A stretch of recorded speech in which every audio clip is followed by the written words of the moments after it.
আপনাদের সবাইকে স্বাগত কনজিউরিং বাংলায়। এখানে আপনি পাবেন হাড় হিম করা ভূতের গল্প। আমাদের আজকের গল্প দ্য ব্ল্যাকউড বাড়ির রহস্য। এমনই আরও নতুন নতুন গল্প শুনতে সাবস্ক্রাইব করুন আমাদের চ্যানেল, আর সব গল্পের আপডেট সবার আগে পেতে বেল আইকনটি ক্লিক করতে ভুলবেন না। শুরু হচ্ছে দ্য ব্ল্যাকউড বাড়ির রহস্য। গ্রামের ভেতরে থাকা ব্ল্যাকউড নামের একটি বাড়ি ভুলে যাওয়া সময়ের প্রমাণ হিসাবে দাঁড়িয়ে আছে। এ বিশাল সম্পত্তি একসময় জীবন নিয়ে ব্যস্ত, এখন পরিত্যক্ত, রহস্যে আচ্ছন্ন এবং অস্থির আত্মারা ফিসফিস করে। কয়েক দশক ধরে এখানে কোনো লোকজনেরা যাতায়াত করে না। 1900 সালের শুরুর দিকে ব্ল্যাকউড নামের এই বাড়িটি ধনী ব্ল্যাকউড পরিবার দ্বারা নির্মিত হয়েছিল। তারা তাদের জমকালো পার্টি এবং জমকালো জীবনযাপনের জন্য পরিচিত ছিল। কিন্তু অন্যদিকে অন্ধকার রহস্যরা উৎসব করছিল।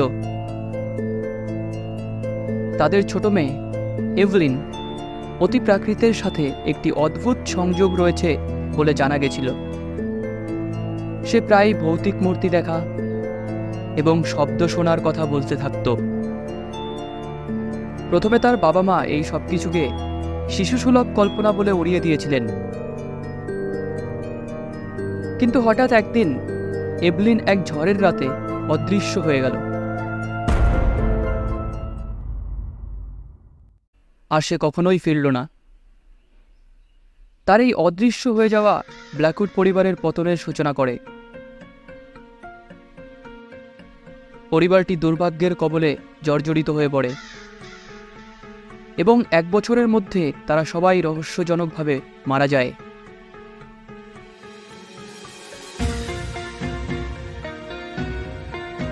লোকেরা বলতে থাকে যে পরিবারটি অভিশপ্ত ছিল।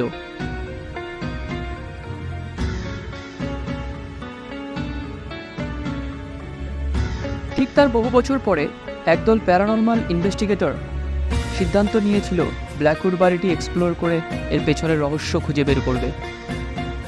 ক্যামেরা, ইভিপি রেকর্ডার্স এবং অন্যান্য গোস্ট হান্টিং সরঞ্জাম দিয়ে তারা তাদের ইনভেস্টিগেশন শুরু করে। প্রথমে দলটি অলৌকিক কার্যকলাপের সাধারণ লক্ষণগুলি, যেমন ঠান্ডা দাগ, আলো কেঁপে ওঠা এবং অদ্ভুত শব্দ ক্যাপচার করল। কিন্তু তারা বাড়িটির গভীরে প্রবেশ করার সাথে সাথে কার্যকলাপগুলি আরও তীব্র হয়ে উঠল।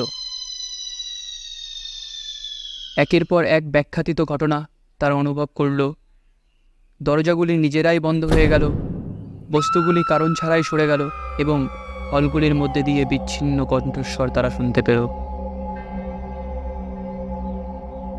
ভুতুড়ের হৃদয়টি এভলিনের ঘর বলে মনে হয়েছিল তার নিখোঁজ হওয়ার রাত থেকে। তদন্তকারীরা তার ঘর থেকে একটি ডায়েরি খুঁজে পেল।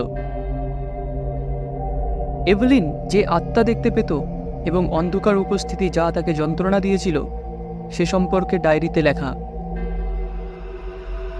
যখন তারা তার শেষ পৃষ্ঠা পড়তে শুরু করল, তখন তাদের মধ্যে একটা ভয়ের অনুভূতি জাগল। ডায়েরির শেষ পাতাটিতে একটি ছায়াময় চিত্রের বর্ণনা দেওয়া রয়েছে, যেটিকে এভলিন দেখতে পেত।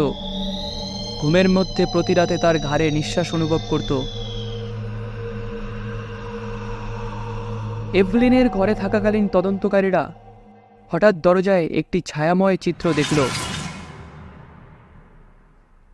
দেখল সেটির চেহারায় নিঃশৃংসতা এবং চোখ দুটো লাল, যেন অগ্নিকাণ্ড, এবং ভয়ের একটি অপ্রতিরোধ্য অনুভূতি দলটিকে গ্রাস করছিল।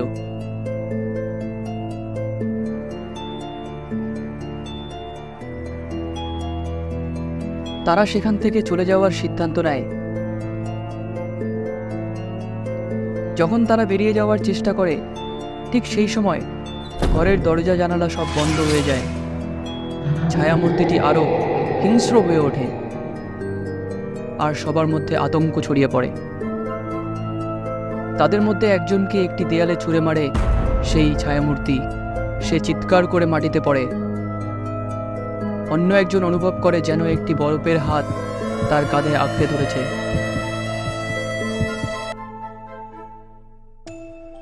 মরিয়া হয়ে নিজেদের প্রাণ বাঁচানোর জন্য উপায় খুঁজতে তারা বিভক্ত হয়ে পড়ে। তাদের মধ্যে একজন একটি লুকোনো প্যাসেজ খুঁজে পায়, কিন্তু প্যাসেজটি ছিল এতটাই অন্ধকার যেন সব আলোকেও গ্রাস করে নিয়েছে।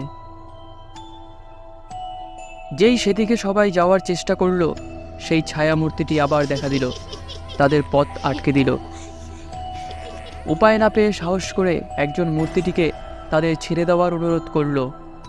ঠিক তখনই হঠাৎ চিত্রটি থেমে গেল এবং এক মুহূর্তের জন্য মনে হয়েছিল যেন এভলিন নিজেই অন্ধকারের মধ্য দিয়ে উঁকি দিচ্ছে, মুক্তির জন্য অনুরোধ করছে। হঠাৎ উত্তেজনা ভেঙে যায় এবং আত্মারা দলকে পালানোর অনুমতি দেয়। তদন্তকারীরা প্রতিজ্ঞা করেছিল যে তারা আর কখনোই এখানে আসবে না। আজ পর্যন্ত এই ব্ল্যাকউড বাড়িটি পরিত্যক্ত অবস্থায় রয়ে গেছে, অজানা একটি শীতল স্মৃতি হয়ে। আমাদের গল্প আজ এখানেই শেষ। অনুগ্রহ করে আমাদের কনজিউরিং বাংলা চ্যানেলটিকে সাবস্ক্রাইব করুন এবং বেল আইকনটি ক্লিক করুন, যাতে আমাদের পরবর্তী গল্পের আপডেটগুলি সবার আগে আপনার কাছে পৌঁছে যায়। ধন্যবাদ।